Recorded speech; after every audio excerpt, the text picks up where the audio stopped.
Mentari senja telah tenggelam, hujan turun mulai terjatuh. Kuawali presentasi dengan salam. Assalamualaikum warahmatullahi wabarakatuh. Perkenalkan, nama saya Aditya Pradana dari kelas 1258 absen 1.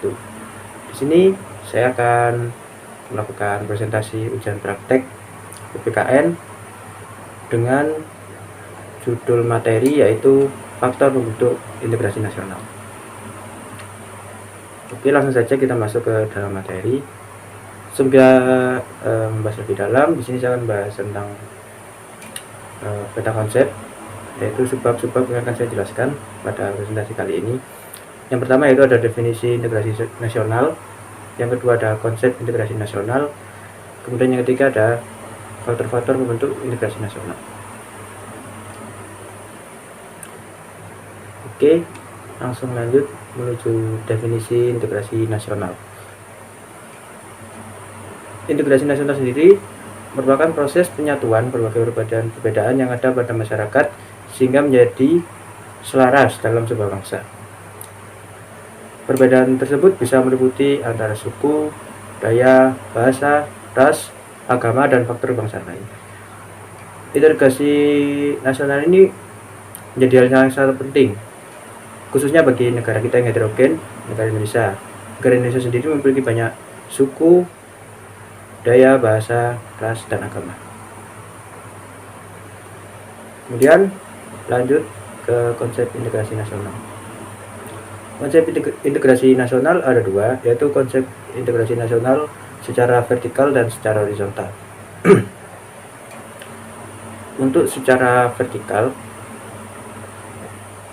konsep integrasi nasional secara vertikal melibatkan hubungan orang-orang dengan pemerintah yang hubungannya saling terintegrasi secara vertikal. Konsep integrasi ini juga mencakup bagaimana pemerintah pusat dan daerah dapat terintegrasi. Konsep integrasi nasional secara horizontal mencakup penyatuan bangsa Indonesia yang memiliki tingkat kemajemukan yang relatif tinggi. Bagaimana membangun identitas nasional yang sama meskipun kelompok masyarakat, agama, suku, dan identitas berbeda-beda.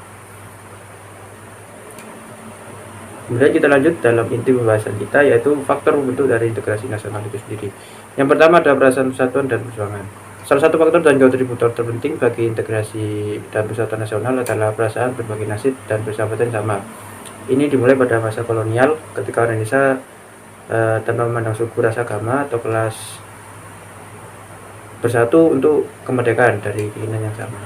Kemudian yang kedua ada menginginkan persatuan. Salah satu peristiwa yang menunjukkan keinginan Indonesia untuk bersatu adalah peristiwa Sumpah Pemuda, yaitu pada tanggal 28 Oktober 1928. Bangsa Indonesia ingin bersatu dengan semangat juang yang sama sesuai dengan cita-cita bangsa. Kemudian yang ketiga ada cinta tanah air. Faktor-faktor yang integrasi nasional juga disebabkan oleh kecintaan masyarakat Indonesia terhadap tanah air Indonesia itu sendiri. Hal ini terbukti sampai hari ini dalam perjuangan penaklukan, pemeliharaan, dan pendudukan Republik Indonesia. Kita harus selalu menanamkan cinta tanah air.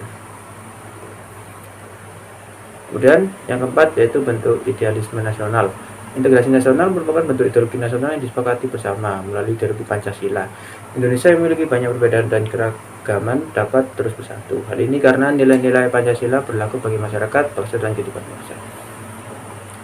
Kemudian lanjut yang kelima yaitu ada budaya gotong royong. Faktor yang memungkinkan terjadinya integrasi nasional adalah adanya budaya gotong royong. Budaya gotong royong dikenal sebagai ciri khas dari individualitas masyarakat Indonesia yang diberikan secara turun-menurun dan dilestarikan hingga saat ini. Jadi mulai zaman dulu budaya gotong royong ini sudah melekat pada setiap insan Indonesia itu sendiri, bahkan sampai masa saat ini.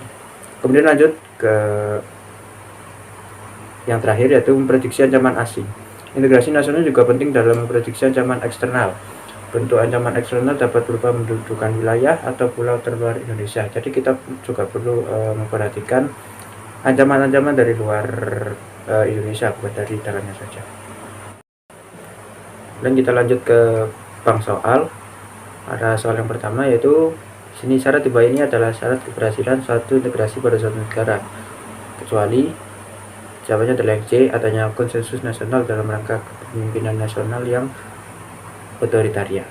Kemudian soal yang kedua, faktor di bawah ini yang bukan merupakan faktor pendorong tercapainya integrasi nasional adalah ditandai dengan adanya A. Persamaan dan kesetiakawanan yang agung antar pemeluk agama.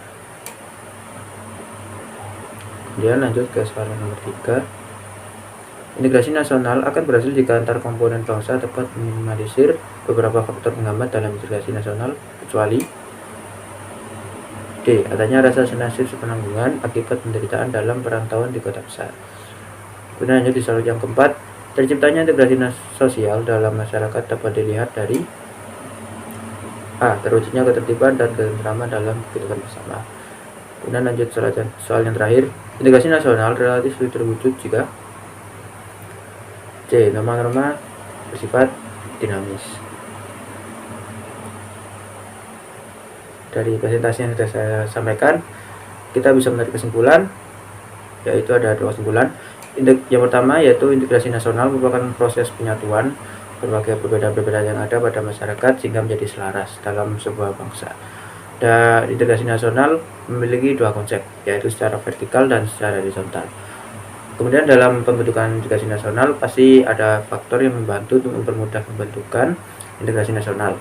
Adapun faktor pembentuk integrasi nasional yaitu perasaan persatuan dan perjuangan, menginginkan persatuan, cinta tanah air, bentuk idealisme nasional, budaya gotong royong, dan memprediksi ancaman asing.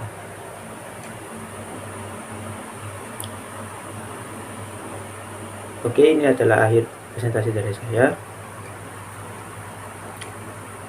Jalan-jalan ke bandara, tidak lupa membeli makanan. Demikian presentasi saya. Jika ada yang salah, mohon dimaafkan. Saya Didar Pradana dari kelas 298 absen 1, pamit undur diri. Wassalamualaikum warahmatullahi wabarakatuh.